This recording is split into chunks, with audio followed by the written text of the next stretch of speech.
Hi, this is Kimberly Miller with the Palm Beach Post, and I am in downtown West Palm Beach on the waterfront. It is beautiful. The sun just came up, but it is very cold.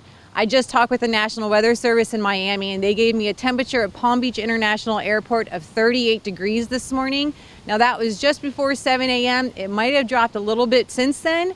If the 38 degrees stands, that's the coldest it's been since February 2015. It has not been below 40 degrees at Palm Beach International since February 2015.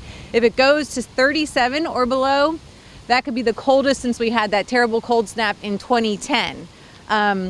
Some other temperatures around the area, I got Palm Beach Gardens, 36 degrees this morning. Areas in the acreage got down to 34 degrees. Boca Raton, 39 degrees. I saw 32 degrees in Okeechobee County. North of Lake Okeechobee was 35. Miami, it's a balmy 45 degrees this morning. It seems warm compared to where we are right now. Now the temperature at Palm Beach International, like I said, was 38 degrees. That's dropped 10 degrees since midnight. It's going to warm up today into the 50s, if we're lucky, high 50s.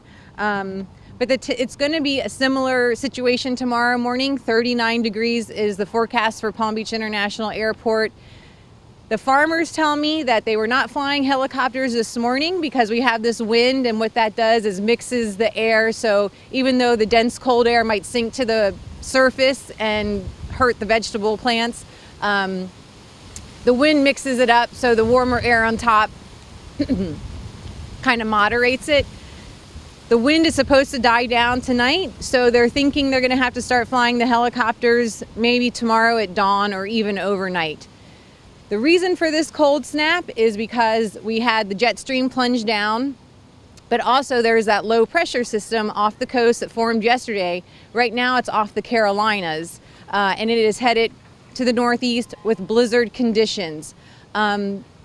National Weather Service says maybe a foot of snow in the northeast, and that's not even what they're really worried about. There could be 70-mile-per-hour winds coming with this system. And after it clears out, very, very cold temperatures, the coldest temperatures for the season in the northeast. Here, again, tomorrow, we're going to hit probably 64 as a high, but in the morning, again, down to 39 degrees. So you want to dress in layers and stay warm. If there's any questions, my eyes are tearing up. I'm sorry. The wind is like not helping. Feel free to ask. I know it's early. People are probably on their way to work. No, there's no questions. Okay, yeah. Right now there is nobody out. We were just on Clematis Street. The few people we saw were kind of bundled up, but they were coming from their warm cars, going into the warm Starbucks, and probably from their warm houses, going into the warm office. If you're out on the street for any duration, your fingers are going to be pretty cold this morning. I'm wearing my mittens, which I have pulled out for the first time in a while. And again, I should mention, this is not going to be record-breaking cold for West Palm Beach, even though it's down to 39 and 38 and maybe 37 at Palm Beach International Airport. We'll get those official temperatures later today. The record for Palm Beach International is 32 degrees for today, and that was set in 1918. And for tomorrow, the record is 34 degrees, and that was set in 1920. So we're probably not going to get that cold, but again, these are the coldest temperatures at this point since 2015, since February 2015, and possibly when we get those official temperatures, the coldest since 2010 when we had that cold snap in January. We had 12 days of record cold, and then the coldest December was in 2010. Wind speed right now, I think it was gusting to 24 miles per hour actually at Palm Beach International Airport. And it's interesting, I mean, the wind chill when I checked this morning was 29 degrees in West Palm Beach. That's what the National Weather Service said. I'm sorry, my eyes are tearing up. It's so chilly out.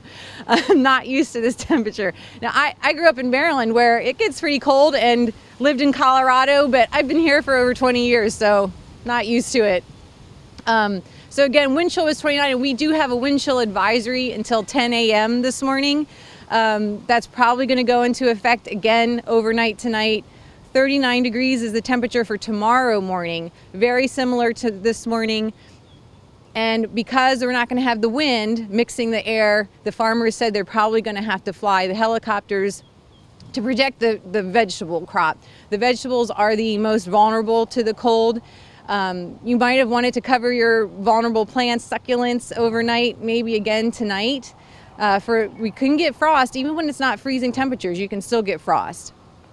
So again, this is Kimberly Miller with the Palm Beach Post. I am in downtown West Palm Beach where the sun has just come up and it is beautiful but cold. Last time I checked the temperature at the airport, it was 38 degrees. It could have dropped a little bit. We'll get those official temperatures later today. It's not going to be record breaking again. It's supposed to warm up today into the high 50s for South Florida. That is about 20 degrees below normal. Well, not quite. The normal temperature for this time of year is 75 degrees. The normal high is 75 degrees. The normal low is about 58. So our high today is going to be about what the low should be, not 39 degrees like tomorrow morning. It's still 38 degrees. Okay. My photographer Joe's still saying it's still 38 degrees at the airport. Now those temperatures are taken every hour. So in between then it might have dropped to 37. We'll know later today. They're going to send out an official report at 10 a.m. So I will check then. Again, this is Kimberly Miller with the Palm Beach Post. Try to stay warm today. Again, we'll have another cool night, cool morning, and then Saturday it's supposed to warm up to 65 degrees. Sunday might even get into the low 70s. So this is just a 2-day event, really, 2.5-day event for us. Please check out my weather blog at palmbeachpost.com and we'll be updating it throughout today.